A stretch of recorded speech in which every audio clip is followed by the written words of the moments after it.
පහුගිය දවසක බිමල් රත්නායක ඇමතිවරයා ජාතික ජන බලවේගයේ බලගතු ඇමතිවරයෙක් සභානායකතුමා ඔහු ආරාධනා කරලා තිබුණා රූපවාහිනී සංවාදයකදී තමන්ගේ ප්‍රතිපත්තිවලට එකඟ වෙන අයට ජාතික ජන බලවේගයත් එක්ක එකතු වෙන්න පුළුවන් කියලා විශේෂයෙන්ම ඔවුන්ගේ ආරාධනාවේ ඉලක්කය වෙලා තිබුණේ සජබය, එජාබය, පොහොට්ටු වගේ දේශපාලන පක්ෂ වලට කියලා තමයි අපි විශ්වාස කරන්නේ. මොකද බිමල් රත්නායක මැතිවරණයට ඉස්සෙල්ලා පුවත්පතක ප්‍රකාශ කළා තිබුණා ඒගොල්ලෝ සමාජවාදය සැදීම සඳහා එහෙම විරුද්ධතාවක් නැහැ, එහෙම අවශ්‍යතාවයක් නැහැ කියන කාරණාව අපි දන්න විදිහට ජනතා විමුක්තිකරණයේ දර්ශනය සම්බන්ධයෙන්, සමාජවාදය සම්බන්ධයෙන්, වාම දේශපාලන සම්බන්ධයෙන් යම් කිසි විදිහක බුද්ධිමය කියවීමක්, න්‍යායාත්මක කියවීමක් කරගන්න පුළුවන් 14ක් අතරින් එක්කෙනෙක් තමයි බිමල් රත්නායක කියන්නේ. ඉතින් ඔහු වගේ කෙනෙක් එහෙම සමාජවාදයේ කෙරෙහි තියෙන විශ්වාසය සමාජයෙන් බිඳ හැරීම ඒක බරපතලව සාධුවාදයට ගන්න ඕන කාරණාවක්. ඉතින් ඒ වගේම තමයි ජනතා විමුක්තියට වැසර 61ක් සපිරන වෙලාවේ ඔහුගේම නියෝජ්‍ය ඇමතිවරයා මම හිතන්නේ මම දන්නේ ඔහුගේ තනතුර මොකක්ද කියලා එරංග ගුණසේකර තරුණයන්ට ආරාධනා කළා තිබුණා ඒගොල්ලන්ගේ සහාය දෙන්න කියලා රට හදන්න. ඉතින් හරි ලස්සනයිනේ. තරුණයෝ රට හදන්න එකතු වෙන්න ඕන. එතකොට බිමල් රත්නායක කියන ප්‍රතිපත්තිමය කාරණාවයි එරංග ගුණසේකර කියන රට හදන්න තරුණයන්ට එකතු වෙන්න කියන කාරණාව අතර තියෙන පරස්පරයක් තියෙනවාද? එහෙම නැත්නම් උන් දෙන්නම කියන්නේ එක කතාවද කියන එක අපි සාකච්ඡා කරගන්න ඕනේ.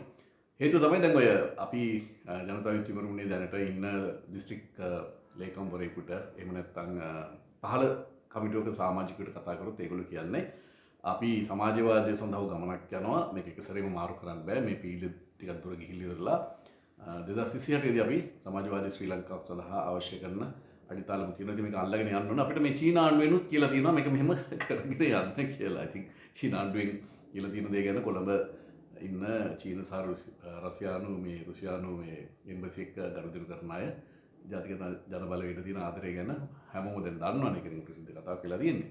ඉතින් කොහොම හරි මේ පහළ මේ විදිහට අඳලා තියෙනවා. ඒක සමාජවාදය සඳහා යනවා. ඉතින් ඒ වෙලාවට මම අහන ප්‍රශ්න තමයි සහෝදරවරුනි. දැන් එතකොට ඔය වෙනකොට ඉන්දියන් අධිපතිවාදී ඉවර වෙලා IMF එක වහලා දාලා එහෙම තියෙයිද? ඔයගොල්ලෝ සමාජවාදය හදන්න යන්නේ කොහොමද? එහෙම ඒ තත්ත්වයන් වෙනස් වෙයිද කියන කාරණාව. ඉතින් මේ ඇහිලා කාඩර් එක තියාගන්න ඉල් සමරු අප්‍රේල් සමරු කරගන්න නේද? චේ සමරු කරගන්න පෝස්ට් රිලීස් ගහගන්න එහෙම කට්ටියක් තියාගන්න ඕන කමට ඒගොල්ලන්ට කියනවා. ඒ කියන ගමන් අර ධනේශ්වර දේශපාලන පක්ෂ වලට ආරාධනා කරනවා ප්‍රතිපත්ති වලට එකග වෙන්න මේ කැමතිය අපිත් එක්ක එකතු වෙන්නේ කියලා. ඉතින් මේක හරි පරස්පරයක්. ඉතින් මෙතෙන්දී අපි තීරණය කරන්න ඕන දෙයක් තියෙනවා තරුණයෝ හැටියට රටේ ජනතාව හැටියට 1977 ජාර්ජ් අවර්ධනගේ ක්‍රමය විසින් තමයි ලංකාව බංකොලොත් කරේ. ඒ ක්‍රමය තමයි තරුණ ඔබේ සිහින නැති කරලා දැම්මේ. ඔයගොල්ලන්ගේ තිබුණ හැම දෙයක්ම අහිමුනේ ජාර්ජ් අවර්ධනගේ අධිරාජ්‍ය ගැති එහෙම නැත්නම් ওই විවෘත ආර්ථිකය කියලා කරපු විගණනත් එක්ක ඒක තමයි අපිට 2022 දී ආර්ථික අර්බුදයක් හැටියට පොළාපැන්නේ. ඉතින් මේකෙදී ජනතා විමුක්තිකරණ මහජන මතයක් හදුවේ හොරකම නිසා තමයි ඒ සියල්ල සිද්ධ වෙන්නේ කියලා. ඒ නිසා හුරු වැල්ලීමේ කොන්ට්‍රැක්ට් එක ඒගොල්ලෝ බාරගත්තා. මතක නේද පිකප් පුරවගෙන ෆයිල්ස් එහෙම අරගෙන ආවා නේද? ඉතින් දැන් වෙනකොට ඔප්පු වෙලා තියෙනවා හොරකම නිසා නෙමෙයි රටක් බංකොලොත් වෙන්නේ. හොරකම කියන්නේ එක්තරා විදිහකින් ඒක සාධකයක් තමයි. නමුත් ඇත්තටම මේ ක්‍රමය නිසා තමයි අපිට පහලට එහෙම නැත්නම් පීඩිත පන්තියට මේ සම්පත් ටික ධනය බෙදා හැරීම සිද්ධ කරගන්න බැරි වෙලා තියෙන්නේ කියලා. ඉතින් අන්න ඒකයි දැන් මෙතන තියෙන ප්‍රශ්නේ. බිමල් රත්නායක පැහැදිලි කරන්න ඕනේ ඕගොල්ලන් ආරාධනා කරේ මොන ප්‍රතිපත්ති තියෙන අයටද? මේ ක්‍රමම පවත්වාගෙන ධනේශ්වර පක්ෂ වලට ආරාධනා කරේ. එහෙම නැත්නම් මීට වඩා දියුණු රටක් ගැන හිතන, මීට වඩා දියුණු සංස්කෘතියක් ගැන හිතන වාමාංශික පක්ෂ වලට ආරාධනා කරේ කියන එක. මොකද දොන්නන් දොන් සිමයි නම් සිමයි. ඒක නිසා එහෙම මේ දෙපැත්තේ කකුල තියාගෙන වැඩ කරන්න අමාරුයි. මොකද එක්කෝ ජාතික ජන බලවේගයේ ජාතිකවාදී වෙන්න ඕන, එක්කෝ ධනවාදී වෙන්න ඕන, ලිබරල්වාදී වෙන්න ඕන, සමාජවාදී වෙන්න ඕන. ඒ මොනවත්ම නැතුව ඔහේ එදා දවසට එන විදිහට මේ ඉගෙන ප්‍රශ්න වලට බැට් කර ඉන්න එක ඒක මම හිතන්නේ රටක අනාගතයට එච්චර හොඳ වැඩක් නෙමෙයි. මොකද දැන් වෙනකොට ඩොලර් අර්බුදයක් ඇහිලා තිනවා. ඩොලර් එකේ මිල ඉහළ යනවා. කොටස් වෙළඳ පොලෙන් සමාගම් බිලියන් ගණන් සල්ලි අයින් කරගන්නවා. ඊට පස්සේ දැන් වාහන ගෙන්නන එක නැතිලා තියෙනවා නේද? ආර්ථිකය කඩන් වැටෙන්න නියමිතයි සංචාරක කර්මාන්තයෙන් 20ක් අඩු වෙලා කියලා ඇමතිවරයාම කියනවා. ඊට පස්සේ අර මේ යුද තත්ත්වයත් එක්ක අපිට සමහරවිට ඉදිරියේදී මේක ත්‍රිවුර වෙනකොට ඒ ශ්‍රමිකයන්ගෙන් එන මුදල් නැති වෙන්න පුළුවන්. යුරෝප රටවල් වල ආර්ථික මේ අර්බුදය නිසා ඒ වගේ රටවල් වල ජීවත් වෙන අයට ලංකාවට තවදුරටත් යාන දේවත් යවා ගන්න බැරි වෙන තත්ත්වයක් උදා වෙන්න පුළුවන්. ඉතින් එහෙම තත්ත්වයක් ඉස්සරහ අපිට මොකද්ද මේ විමල් රත්නායක කියන ප්‍රතිපත්තිය මොන ප්‍රතිපත්තියක් මත රට හදන්නද රංග ගුණසේකර තරුණයන්ට ආරාධනා කරන්නේ. මේක පැහැදිලි කරගන්න පුළුවන් නම් ඒගොල්ලන්ට. මොකද්ද ඔයගොල්ලන්ගේ ලයින් එක? ඔයගොල්ලෝ මොකද්ද ඔයගොල්ලන්ගේ කෙටි කාලින සහ දීර්ඝ කාලින වැඩපිළිවෙල මොකද්ද කියන එක රටට පැහැදිලි කරන්න ඕනේ. නිකම්ම අපේ ප්‍රතිපත්ති පිළිගන්න අයට එන්න කියන එක ගැන. එහෙම කිව්වට යන්න එපා. හේතුව තමයි දැන් මේගොල්ලන්ගේ ප්‍රතිපත්ති ප්‍රකාශන තිබ්බේට පරස්පරයක් තමයි මේගොල්ලෝ කරන්නේ.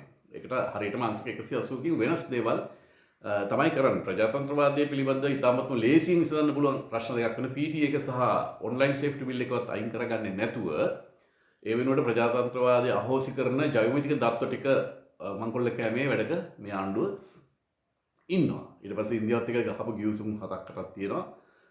ඒ කිසිම දෙයක් ගැන ජනතාවට තොරතුරක් නැහැ. ජනතාවත් එක්ක සාකච්ඡා කරලා නෙමෙයි කරේ. ඒ නිසා ඒ ප්‍රතිපත්ති ගැනද කියන්නේ. දැන් අර දිට්ටුව එක සම්බන්ධයෙන් මේ අපි විදේශගත වෙලා ඉන්න අයත් මුල් වෙලා මේ ඒකට අරමුදල් සල්ලි දාන්න ගිහුවා. අන්තිමට ආණ්ඩුව පැත්තෙන් ආව යෝජනාව තමයි ඒක අර අපි කියන්නේ අර මලසේක මේ ගුණදාස සමරසේකර මහත්මයා කියන වසල වෙළඳ කුලේ ශ්‍රමය හොරකම් කරන තක්කඩියන්ට බාර දුන්නා ඒ ගිණුම හැන්ඩල් කරන්න. එතකොට ඒවත් එක්ක මේ දැන් හර්ෂ සිල්ලමන් දෙක මතු කරලා තියෙන ඒ ගිණුම ගැන ප්‍රශ්න කිරීමක් කරලා තියෙනවා. කොහේ සල්ලි ටික කියලා. ඉතින් අන්න එහෙම තත්ත්වයක් තමයි මේ තියෙන්නේ. ඒ නිසා මේ පුළුවන් නම් බිමල් එරංග ඔය සහෝදරයෝ දෙන්නට පුළුවන් නම් ඔයගොල්ලෝ තරුණයන්ට ආරාධනා කරන හේතුව ඔයගොල්ලන්ගේ ප්‍රතිපත්ති මොනවද කියලා හරියටම කියන්න. ජනතා විමුක්තිය පහලට කියලා තියෙන සමාජවාදය හදනවා කියන 2028 සමාජවාදය හදනවා කියන කාරණයට එකතු වෙන්න කියන්නේ.